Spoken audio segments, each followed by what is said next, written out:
Hello students, C programming language की lecture series में आपका स्वागत है। इस वीडियो में हम दो प्रोग्राम डिस्कस करेंगे, जिसमें पहले प्रोग्राम में हम एन एलिमेंट्स स्टोर करना सीखेंगे एरे में, और दूसरे वाले प्रोग्राम में हम सम और एवरेज कैलकुलेट करना सीखेंगे। तो सबसे पहले पहला प्रोग्राम डिस्कस करते हैं, जिसमें हम एन एलिमेंट स्टोर करेंगे। यहाँ पर मैं प्रोग्राम स्टार्ट करता हूँ। हम लिखेंगे इंट मेन। अब मैंने यहाँ पे लिखा इंटीजर ARR 50। मैंने यहाँ पे मैक्सिमम साइज ले लिया। 50 मैक्सिमम साइज का मतलब है कि मैं यहाँ पर 50 स्टोर एलिमेंट यहाँ पे स्टोर कर सकता हूँ। तो यहाँ पे फिर मैंने एक n वेरिएबल ले लिया, एक i वेरिएबल ले लिया। अब देखिए n का काम क्या है, यहाँ पे हमारे पास टोटल जो स्टोरेज है 50 ब्लॉक्स का है। हम 50 अलग अलग एलिमेंट्स यहाँ पे स्टोर कर सकते हैं। अगर मेरा पहला एलिमेंट इंडेक्स 0 पे है तो मेरा 50th एलिमेंट 49 इंडेक्स पे है। तो लेकिन हमको ये 50 के 50 ब्लॉक्स यूज नहीं करने हैं मान लीजिए, तो मैंने उसके लिए लिया है n। तो यहाँ पर हम यूजर से n की वैल्यू मांगेंगे और हम n स्पेस यहाँ पे n ब्लॉक्स को इसमें से यूज करेंगे। कैसे, हम देखिए कैसे कर सकते हैं इसको। सबसे पहले मैंने यूजर से बोला enter the number of student, या enter the size of array, enter the range, किसी भी फॉर्म में आप इसको पूछ सकते हैं। तो मैंने मान लीजिए बोला enter the number of students. यहाँ पे मैंने स्कैनएफ लिखा और यहाँ पे मैंने n की वैल्यू को रीड कर लिया। अब इस 50 में से मुझे n ब्लॉक्स यूज करने हैं।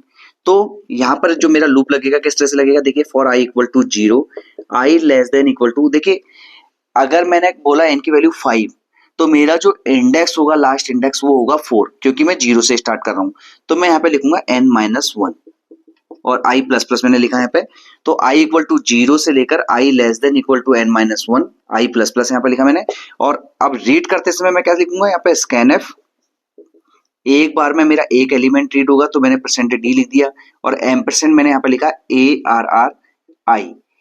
तो इससे पहले वाले प्रोग्राम में मैं आपको पूरा इसका डायग्राम समझा चुका हूँ कैसे होगा, लेकिन एक बार फिर से हम इसको एक डायग्राम के थ्रू समझते हुए देखते हैं कि कैसे यहाँ पर एलिमेंट को स्टोर कर रहा है। तो हमारे पास यहाँ पर n की वैल्यू को मान लीजिए हम लेते हैं 6।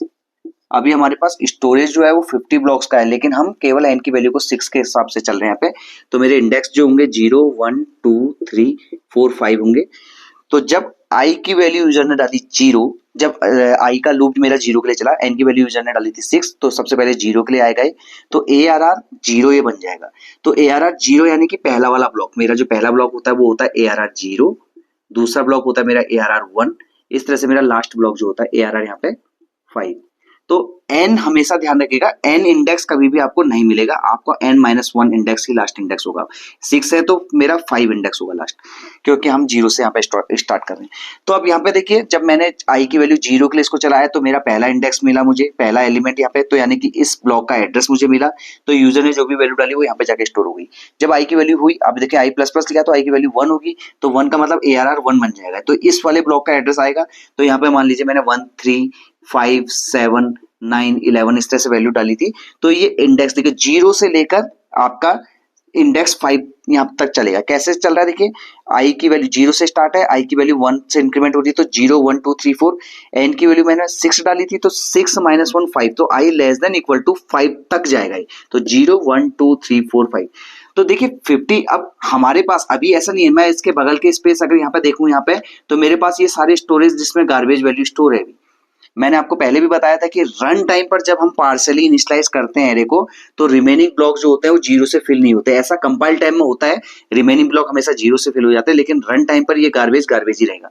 तो हम 50 के 50 यूज करें ना करें वो हमारी मर्जी है, हम उसमें से केवल 6 ब्लॉक्स को यूज कर रहे हैं, तो हम इस तरह से उसको कंट्रोल कर रहे हैं, और ये चीज हम कंट्रोल कर रहे हैं केवल n वेरिएबल के थ्रू। तो ये हमारा इनपुट लेने का तरीका हो गया। सेम अगर मुझे प्रिंट करना है इसी को, तो मैंने फिर से एक लूप लगाया, for i equal to 0, i less than equal to n-1, i plus plus, और यहाँ पे स्कैनएफ की जगह मैंने लिख दिया printf %d। अब देखिए स्कैनएफ को तो एम्परसेंड एड्रेस चाहिए होता है, तो हमने एम्परसेंड यूज किया है, लेकिन यहाँ पर प्रिंट करते समय मुझे डायरेक्टली एरे का ब्लॉक जो एलिमेंट है वो चाहिए, तो यहाँ पे मैंने ARRI लिख दिया। तो i की वैल्यू के अकॉर्डिंग मुझे पहला एलिमेंट, दूसरा एलिमेंट, तीसरा एलिमेंट यहाँ से मिलेगा। इसको मैंने क्लोज कर दिया। तो आप इसको इस तरह से, ये हो गया, ये पार्ट मेरा इनपुट लेने के लिए हो गया, और ये वाला पार्ट मेरा जो नीचे वाला पार्ट है ये मेरा आउटपुट के लिए हो गया। यानी कि जो एलिमेंट मैंने यहाँ पे रीड किए थे n एलिमेंट्स, उन्हीं को मैंने प्रिंट करा दिया। उसके बाद आप प्रोग्राम को एंड कर सकते हैं, रिटर्न 0 मेन क्लोज करके। तो ये मेरा कंप्लीट प्रोग्राम बन गया n एलिमेंट को एरे में स्टोर करना और उनको प्रिंट करना। दूसरा प्रोग्राम जिसमें हमने n एलिमेंट्स का सम और एवरेज फाइंड करना है। तो देखिए सबसे पहले मैंने प्रोग्राम स्टार्ट किया, एक एरे ले लिया 50 साइज का और n वेरिएबल ले लिया। इस एरे का डेटा टाइप भी इंटीजर है, n का डेटा टाइप भी इंटीजर है, तो हम इस तरह से कॉमा करके इसको लिख सकते हैं। i वेरिएबल मैंने यहाँ पे ले लिया। अब यूजर से मैंने सबसे पहले रेंज मांगी, तो यूजर से enter the number of student, enter the number of elements, किसी भी फॉर्म में आप उसको मैसेज को लिख सकते हैं। Enter the number of elements मैंने यहाँ पे बोला, यहाँ पर n की वैल्यू को मैंने रीड कर लिया। अब मुझे लूप चलाना है, n एलिमेंट मुझे रीड करने हैं, तो लूप जो मेरा चलेगा i इक्वल टू 0 से i less than equal to n-1 तक i प्लस प्लस। 0 से लेकर n-1 तक अगर मैं बात करूं तो ये होता है n, क्योंकि हम यहाँ पे n-1 कर रहे हैं तो यहाँ पर हम 0 से स्टार्ट कर रहे हैं। अगर मैं लिखता 1 तो 1 से n तक चलता है, लेकिन इंडेक्सिंग हमारी जो एरे में स्टार्ट होती है वो 0 से स्टार्ट होती है। तो हम यहाँ जब 0 चल रहे हैं, 1 से 1 माइनस कर रहे हैं, तो यहाँ पर भी हमारा n जो है 1 माइनस हो रहा है, इसलिए हम 0 to n-1 यहाँ पे लिखते हैं हमेशा। अब उसके बाद मैंने एलिमेंट रीड करने थे, तो यहाँ पे %d लिख लिया, %arr मैंने लिखा। ये हम डिस्कस कर चुके हैं कि कैसे इंडेक्स चेंज होता जाएगा, 0 1 2 3 4 बनेगा ये, और अलग अलग लोकेशन पे एलिमेंट हमारे स्टोर होते जाएंगे। देखिए जब हमने यहाँ पे बोला यूजर से enter the number of element, तो यूजर ने n की जो भी वैल्यू डाली वो n में स्टोर हो गई, लेकिन ये सीधे प्रॉम्प्ट करने लगेगा। तो अच्छा होगा कि आप यहाँ पर एक मैसेज प्रिंट करा लें जिसमें आप यूजर से बोल दें एंटर एलिमेंट्स। तो अब यूजर को ये समझ में आ जाएगा कि हाँ मुझे अब नंबर एंटर करना स्टार्ट करना है, क्योंकि इस मैसेज के बाद उसने जो वैल्यू डाली थी वो सीधे रीड हुई और सीधे ये प्रॉम्प्ट करने लगेगा नंबर मांगने के लिए। तो यूजर को समझ नहीं आएगा कि मुझे नंबर एंटर करना स्टार्ट करना है। तो इसीलिए हमने नंबर रीड करना स्टार्ट करने से पहले एक मैसेज प्रिंट करा दिया स्क्रीन पर, एंटर एलिमेंट्स। तो यूजर को एक मैसेज चलेगा कि आप एलिमेंट इनपुट करना स्टार्ट कर सकते हैं। तो ये मेरा सारे के सारे n एलिमेंट यहाँ पे मेरे पास रीड हो गए। अब मुझे क्या करना है, मुझे निकालना है सबसे पहले एलिमेंट का सम, सारे के सारे एलिमेंट का सम। तो यहाँ पर या तो मैं इसी लूप के अंदर कर सकता हूँ या मैं एक सेपरेट लूप लगा सकता हूँ। तो मैं एक सेपरेट लूप यहाँ पे ले रहा हूँ, i इक्वल टू 0 से i less than equal to n-1 i plus plus. देखिए मेरा लूप हमेशा n टाइम्स ही चलेगा क्योंकि n एलिमेंट से मैं डील कर रहा हूँ। अब देखिए मैंने क्या किया, मेरे सारे के सारे एलिमेंट 1 by 1 arr i में आ रहे हैं। तो यानी कि इसके अंदर मैंने एक लॉजिक लिख दिया, sum equal to sum plus arr अब होगा क्या, यहाँ पर जो आपका यहाँ पर i की वैल्यू, i का जो लूप चलेगा 0 होगा, तो सबसे पहले ये बन जाएगा arr 0। तो सम यहाँ पे इनिशियली मैंने कुछ नहीं लिया, तो यहाँ पे इसको डिक्लेयर कर लेते हैं। इनिशियली ये 0 लूंगा मैं क्योंकि मैंने उसको राइट हैंड साइड में यूज कर रखा है। तो किसी भी वेरिएबल को जब आप राइट हैंड साइड में यूज करते हैं तो उसको इनिशियलाइज करना जरूरी होता है। क्योंकि मैं यहाँ पे एडिशन परफॉर्म कर रहा हूँ तो मैं यहाँ पे 0 ले रहा हूँ, क्योंकि 0 किसी भी नंबर में ऐड होगा तो उसमें कोई फर्क नहीं पड़ेगा। तो यहाँ पर 0 प्लस पहला जो वैल्यू, मान लीजिए मेरे पास एक एरे था जिसमें 1 3 4 7 9 2 स्टोर था। तो यहाँ पर जब सबसे पहले इसकी वैल्यू, इसके इंडेक्सेस लिख लेते हैं यहाँ पे 0 1 2 3 4 5। तो जब सबसे पहला फैच हुआ वैल्यू, i की वैल्यू 0 के अकॉर्डिंग arr 0, तो arr 0 का मतलब पहला एलिमेंट।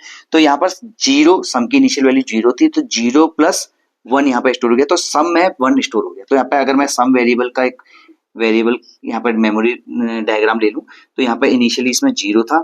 अब जब मैंने सम इक्वल टू 0 प्लस 1 किया तो यहाँ पर 1 स्टोर हो गया। अब अगली बार जब i की वैल्यू हुई 1, तो इसका मतलब यहाँ से 3 उठ के आया, 3 फैच होके आया। तो प्रीवियस वैल्यू 1 थी, 1 प्लस 3, तो अब सम में 4 स्टोर हो गया। तो इस तरह से मेरे सारे के सारे element 1 plus 3 plus 4 plus 7 plus 9 plus 2 इस तरह से सम में फाइनली अपडेट हो जाएगा। तो यानी कि सम कैलकुलेट हो जाएगा इस लूप के पूरा चलने के बाद। सम मेरा कैलकुलेट हो चुका है, अब मैं कैलकुलेट करूंगा एवरेज। तो एवरेज निकालने के लिए मैं लिखूंगा सम डिवाइडेड बाय n। अब देखिए एवरेज वेरिएबल को यहाँ पे मुझे अगर एक्यूरेट आंसर चाहिए तो एवरेज को मुझे फ्लोट डिक्लेयर करना पड़ेगा, तो मैंने यहाँ पे इसको फ्लोट डिक्लेयर कर लिया। अब लेकिन प्रॉब्लम क्या आएगी, यहाँ पे सम का डेटा टाइप मेरा इंटीजर है और n का डेटा टाइप भी मेरा इंटीजर है, तो इंटीजर डिवाइडेड बाय इंटीजर का आंसर इंटीजर आएगा।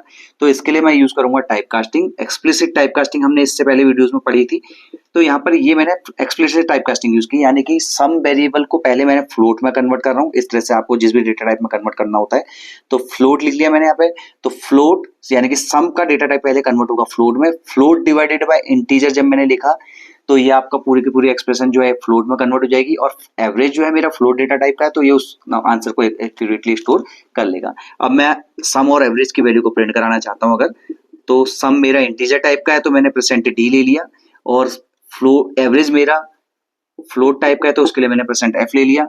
तो सम की वैल्यू सम वेरिएबल में स्टोर है और एवरेज की वैल्यू एवरेज में स्टोर है, तो इस तरह से सम और एवरेज मेरे स्क्रीन पर प्रिंट हो जाएंगे। और यहाँ पर रिटर्न 0 लिख के मेन को मैं यहाँ पर क्लोज कर सकता हूँ। तो यहाँ पर मेरा कंप्लीट प्रोग्राम बन जाता है सी जो हमारे पास एरे के एलिमेंट है उनके सम और एवरेज निकालने का। Thank you.